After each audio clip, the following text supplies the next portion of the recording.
On va donc pénétrer maintenant dans les secrets du corps humain et cette mission, on va la mener à vos côtés. Professeur Bernard Sablonnière, bonjour. Bonjour. Vous êtes professeur de biologie moléculaire à la faculté de médecine de Lille et médecin neurobiologiste. Vous êtes également l'auteur du livre Les mystères du corps humain aux éditions Odile Jacob. Alors, on va voir les secrets de nos organes et ça commence très tôt, je crois, puisque dans votre livre, le premier phénomène mystérieux dont vous parlez, finalement, c'est le fait que le fœtus même est accepté par le corps de sa mère, par l'organisme de sa mère. Expliquez-nous cela.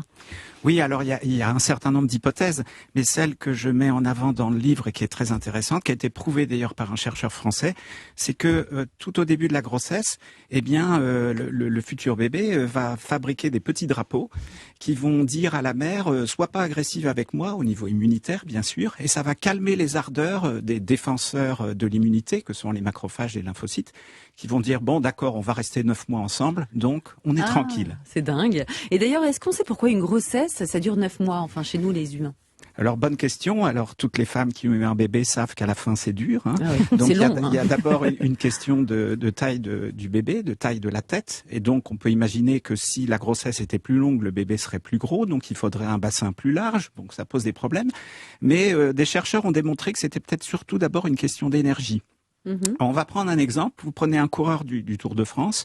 Pendant 8-10 heures de sa course, il peut multiplier sa consommation d'énergie par 4. Mais ça dure 8 heures. Alors vous allez dire, s'il fait 20 étapes du Tour de France, c'est un peu plus long, d'accord. Oui, mais une femme enceinte au 3e trimestre, donc entre le 7e et la fin du 9e mois, ça sera 2 fois, multiplié par 2 à 2 fois et demi, mais en permanence.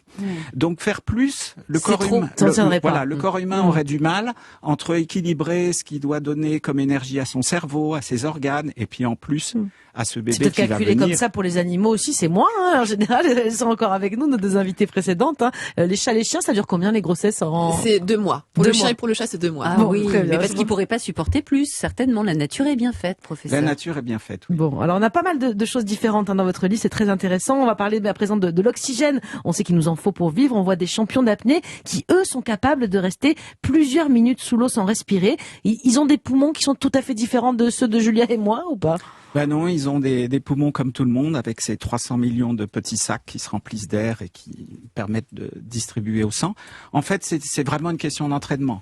Alors c'est multiple. Hein. D'abord, ils sont capables de jouer sur leur mental, c'est-à-dire de pas stresser quand au bout de 2 minutes, il n'y a plus d'air qui arrive aux organes.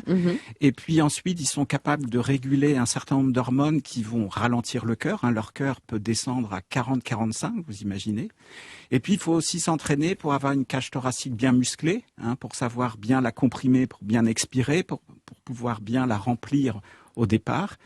Et ça nécessite énormément d'entraînement pour forcer son corps à aller sur cet exercice physiologique un peu particulier. Alors, autre chose, on aime tous le lait étant petit, mais on est beaucoup moins nombreux à l'apprécier adulte. Pourquoi? Je crois qu'il y a une explication à cela. Oui, alors l'explication, c'est dû à une mutation qui est arrivée au néolithique. Au moment où les humains ont commencé à pratiquer l'élevage, avec la transhumance, finalement, un certain nombre d'humains sur Terre, il y a 5-6 000 ans, continuaient de se promener avec leurs troupeaux. C'était pratique, ils avaient une source de lait, ils pouvaient même faire du fromage. Et comme on a un enzyme dans notre corps, dans l'intestin, qui va digérer le lactose du lait pour le couper en 2 sucres beaucoup plus facilement assimilables. Mais le problème, c'est que cette enzyme, normalement, fonctionne jusqu'au sevrage, c'est-à-dire les 2 premières années de la vie. Et là, il y a une mutation qui est apparue qui est fait que cette enzyme peut continuer à fonctionner toute la vie. Donc c'est bien pratique. Oui. On a une source. Alors effectivement, la mutation s'est diffusée dans le monde entier. Et par exemple, en France, il y a à peu près la moitié des humains qui, à l'âge adulte, continuent de digérer facilement le lait.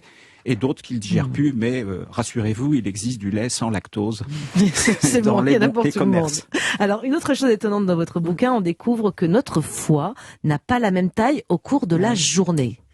Eh oui. Qu'est-ce qui Alors se passe? en fait, ça n'a rien à voir avec le moment de l'apéro ou quoi? Non. C'est pas ça. Ni Non, les il peut fêtes y de avoir Noël. d'autres facteurs évidemment qui font gonfler le foie. Là, c'est physiologique en fait. En fin de nuit et en début de journée, il va grossir parce que pendant la nuit, finalement, c'est un peu comme Amazon, c'est-à-dire que l'usine chimique, les cellules de l'usine chimique du foie disent « Attention, demain, tu as plein de livraisons à faire, tu dois livrer de l'albumine, tu dois livrer du fer, tu dois livrer des tas de choses, et donc des réserves de glucose sous forme de glycogène. Et donc, il est temps de préparer ça pendant la nuit, donc ça grossit un peu, il prépare tout ça, et puis dès qu'on est actif le matin, le foie fait ses livraisons et à ce moment-là, il perd un peu de poids. Très bien, professeur Sablonnière, on n'en a pas terminé avec vous. On va continuer dans un instant ce tour d'horizon qui remet à jour ce que l'on sait ou pas de notre corps humain. On apprend ensemble à mieux le connaître et aussi en comprenant ses mécanismes, eh bien, on se fait du bien. De toute façon, c'est tout ce que l'on vous souhaite ici sur Europe 1. Europe 1, bien fait pour vous. Mélanie Gomez, Julia Vignali. Vous êtes sur Europe 1 et c'est bien fait pour vous en direct jusqu'à 12h30. C'est votre émission bien-être et tous les matins, on ne vous veut que du bien, Mélanie Gomez et moi. Et c'est le cas aussi de notre invité santé du jour, le professeur Bernard Sablonnière. Alors je rappelle que vous êtes professeur de biologie moléculaire à la faculté de médecine de Lille et médecin neurobiologiste. Vous êtes également l'auteur du livre Les mystères du corps humain aux éditions Odile Jacob. Eh bien, on va commencer cette partie par une question cruciale que je n'ai pas envie de poser, mais c'est à moi de le faire. Pourquoi on pète ? Eh bien, figurez-vous qu'on pète parce qu'on a plein de petites bestioles dans l'intestin, ça s'appelle le microbiote, qui elles aussi, à leur niveau, font des gaz. Ah, voilà. Donc c'est pas de notre faute. Donc c'est pas de notre faute. Et puis on les héberge, on est bien content parce qu'elles nous rendent bien des services. Et nous, on n'en a pas, Julia, hein, des bébêtes comme ça. Non. Mais... Moi, j'ai pas eu ça depuis 1982. Hein. Alors, je vous rassure, chez nous, l'espèce humaine, c'est entre 1 et 2 litres par jour, peut-être une quinzaine, une vingtaine de fois, avec des petits pets à chaque fois. Mais il y en a chez qui c'est plus. Hein. Ah bah oui, quand vous voyez les bovins, c'est jusqu'à 500 litres par jour, Ouais, avec non. notamment Je pensais du même méthane. pas forcément aux bovins, hein, j'avais d'autres exemples en tête. Mais d'accord. Mélanie, une autre question, je crois. Oui, alors puisqu'on est dans le pipi caca, vous racontez dans votre livre que les différentes odeurs de l'urine, il y a une explication là aussi. Expliquez-nous. Oui, il y a une explication. Alors, habituellement, l'urine a très peu d'odeur. Alors, elle peut avoir des odeurs variables selon un peu notre alimentation. Une odeur légèrement fruitée, légèrement citronnée. Alors, les asperges, les choux de Bruxelles, ça, c'est des dérivés, enfin, des aliments qui contiennent du soufre. Donc, ça peut donner des dérivés qui ont une odeur un petit peu plus désagréable. Je crois qu'il y a des personnes chez qui ça ne fait pas d'odeur, même quand on a mangé de l'asperge. Oui. Il me semble qu'il y a une histoire génétique derrière, mais on va pas parler forcément de ça aujourd'hui. Je vous laisse terminer sur les urines, donc vous disiez. Oui, alors, il y a un cas un peu particulier, c'est quand il y a un déséquilibre alimentaire avec trop de protéines, un régime hyperprotéiné, etc., où là, il y aura des odeurs aussi un petit peu plus désagréables, dû au fait qu'on apporte trop de résidus de protéines à nos petits microbiotes qui se met à table et qui, en les digérant, fournit des gaz qui sont pas forcément... très bien odorants, voilà. Alors on va passer à nos muscles, ils sont assez étonnants hein, comme organes. Déjà, est-ce qu'on sait combien il en existe ? Et si après, le plus petit, le plus gros, le plus puissant, ça m'intéresse. Oui, alors les muscles, il y en a beaucoup, hein, il y en a environ 640, dont 570 qu'on peut contrôler par notre volonté.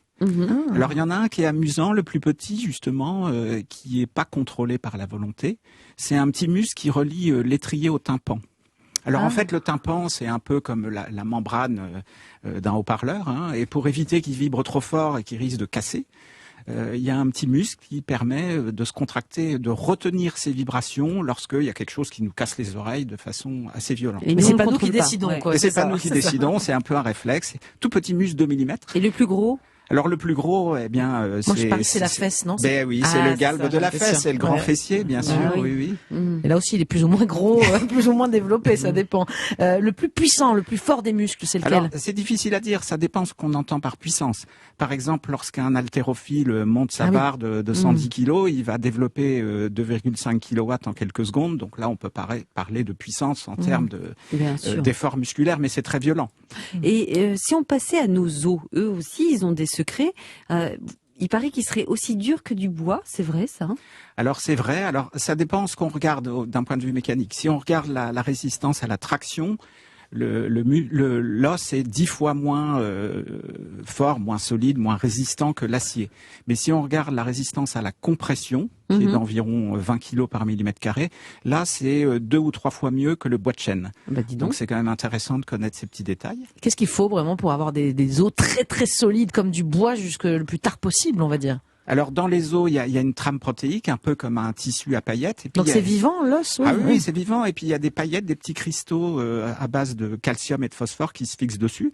Donc évidemment, il faut une source de calcium, une source de phosphore. Il faut manger des bonnes protéines. Il y a des vitamines qui aident, comme la vitamine D. Mais il y a aussi quelque chose que beaucoup de gens oublient, c'est qu'il faut marcher tous les jours, régulièrement. Il faut les mettre en mouvement, les os, alors. Et, Ouais. nos muscles. Et en réponse, il y a des cellules dans l'os, des espèces de maçons réservistes, qu'on appelle les ostéocytes, qui vont se transformer en maçons effectifs et qui vont refabriquer de l'os en permanence. Même quand on est très âgé, ça continue Même de quand on est fonctionner. très âgé, Donc ça vaut le coup voilà. de marcher, de se Exactement. mettre en mouvement tout le temps. Exactement. Quoi. Ouais, Le ouais. mouvement, c'est très important. La bonne preuve, c'est Thomas Pesquet qui revient, qui a perdu de l'os parce Eh oui. que il n'y a pas assez de pesanteur qui joue sur ces cellules lorsqu'on est dans Et l'espace. il va se reconstituer. Il va regagner de l'os en bougeant le plus Exactement. possible. Alors parmi les autres organes, il y a évidemment le cerveau. Lui aussi, il a des super pouvoirs. Vous racontez une anecdote fascinante dans votre livre, le cas d'une femme muette guérie par la musique. Est-ce que vous pouvez nous raconter encore? Oui, alors c'est une femme qui avait une aphasie partielle, c'est-à-dire elle retrouvait plus ses mots, elle avait du mal à communiquer. Et donc les neurologues lui ont fait faire des exercices et notamment des chansons qu'elle connaissait. Et elle s'est mise à chanter une chanson de Charles Trenet, Fleur bleue. Et puis ça a créé une émotion et ça a stimulé une autre petite région du cerveau, ce qu'on appelle des circuits de secours, qui lui ont permis de gagner un petit peu plus dans le fait de retrouver ses mots et de corriger partiellement son aphasie. Est-ce que le cerveau, d'une certaine façon, ça pourrait fonctionner un peu comme les muscles? Vous avez parlé des haltérophiles qui ont des muscles forcément plus importants que nous au niveau des bras. Mais est-ce que si je l'utilise beaucoup, mon cerveau, il va gonfler lui aussi? C'est un peu ça, même si évidemment ça sera pas les mêmes effets que par le bodybuilding. Mais on sait par l'IRM que lorsqu'on pratique un exercice assez fréquent, un exercice qui met en jeu des muscles particuliers, comme par exemple jouer du violon, eh bien il existe dans une petite aire du cerveau qui commande la motricité des doigts. Elle finit par s'épaissir, gagner un petit peu en volume. Oui, oui. Donc on ça gagne se en volume. muscle vraiment d'une Il y a certaine plus façon. de cellules, il y a plus de câbles qui se forment dans ce réseau-là. Et donc, c'est bien effectif. Donc il faut l'utiliser souvent pour qu'il reste bien, C'est sûr. bien en forme Voilà. et bien ferme. on va Avec dire. toutes sortes d'exercices différents ou de pratiques Bien différentes. sûr. Mais si on a une petite tête, on peut quand même avoir un gros cerveau à l'intérieur ou pas? Non, parce Ça que va sera cogner, limité. ça va cogner Ouais. contre la paroi. C'est- donc, c'est Moi, pas- j'ai un visage très étroit, donc je me demande si c'est possible. oui, un petit cerveau probablement. C'est pas la taille du cerveau qui fait ses prouesses. Et puis c'est pas ça qui compte, c'est pas la Voilà. taille qui compte. C'est On pas va la taille. non, On non. va parler de notre plus vaste organe, c'est la peau. Et sur notre peau, on ne le sait pas toujours, mais on a un tas de bactéries. Même si on prend sa douche tous les jours, elles servent à quelque chose, ces bactéries? Oui, elles sont utiles. On en a beaucoup, à peu près 500 000 par centimètre carré. Bon, ça fait quand même 1000 fois moins que celles qui grouillent dans notre intestin, mais elles seront vraiment utiles parce qu'elles se partagent le terrain. Elles se mettent d'accord pour dire dès qu'il y a un intrus un peu agressif qui arrive, il faut le déloger, quoi. Donc si on se lave trop, on va faire de la place pour les intrus qui n'ont pas l'habitude Donc de il faut pas de se squatter décaper la peau, c'est C'est important. Non, c'est pas hein. bon, surtout qu'il y a un climat un peu particulier. Il faut que ça soit humide, un petit peu gras, voilà, pour que ça plaise à tout le monde. Oui, donc pas trop de... Enfin, lavez-vous, mais avec modération, s'il vous plaît, quoi. lavez-vous, On se décape pas.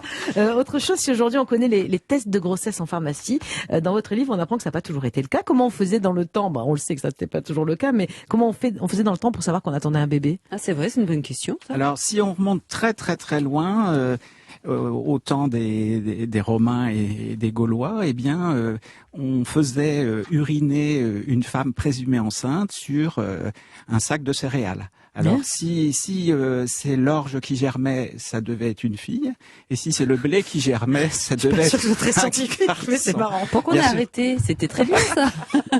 Bien sûr, c'est pas très scientifique. Et puis ensuite, dans les années 1930, est apparu un test que nos grands-mères ont connu, qui était le test de la lapine. C'est quoi, ça? C'était compliqué parce qu'il fallait prendre de l'urine de femme enceinte, l'injecter dans le sang d'une lapine, et puis 4 jours après, on tuait la lapine, et on voyait qu'il y avait des effets sur les ovaires de la lapine. C'est-à-dire mais les ovaires Ah se oui. congestionnaient un peu, étaient prêts à répondre, quoi. C'est compliqué, Du fait là, des quand même, hormones. effectivement. On est Heureusement qu'on a compliqué. arrêté ça. Ouais. Et puis, évidemment, dans les années 75, 70, 75, sont apparus les tests de grossesse qu'on connaît maintenant. Très bien pour le bien-être animal aussi, cette histoire. Bien sûr. Alors, juste une dernière bizarrerie du corps humain dont vous parlez. Que se passe-t-il dans le corps quand on a un frisson?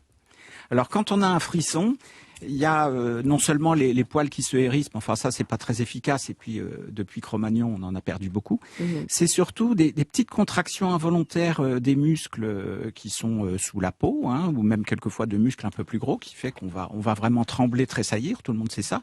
Alors ça permet de produire à peu près 500 calories en 1 heure, donc c'est efficace, mais au bout de 3 heures l'organisme dira c'est bon. Alors ce réflexe-là se met en place quand la température baisse Bien à 35 sûr. degrés. Mais ça finit par fatiguer le corps et au bout de Donc 3 c'est pas une heures... bonne technique non. de régime non plus. Non, hein. c'est pas la peine de se promener Si, tout nu. pour comparer, ça fait à peu près 50 watts consommés par heure. Mm. Bah, peut-être que si on peut, il vaut mieux marcher, ça réchauffe aussi bien. Évidemment. Merci beaucoup, professeur Sablonnière, de nous avoir accompagnés ce matin. Et merci pour tous ces mystères de notre corps humain percé grâce à vous aujourd'hui. On en a appris des choses, c'était passionnant. Merci encore. Merci beaucoup à vous. Merci, professeur.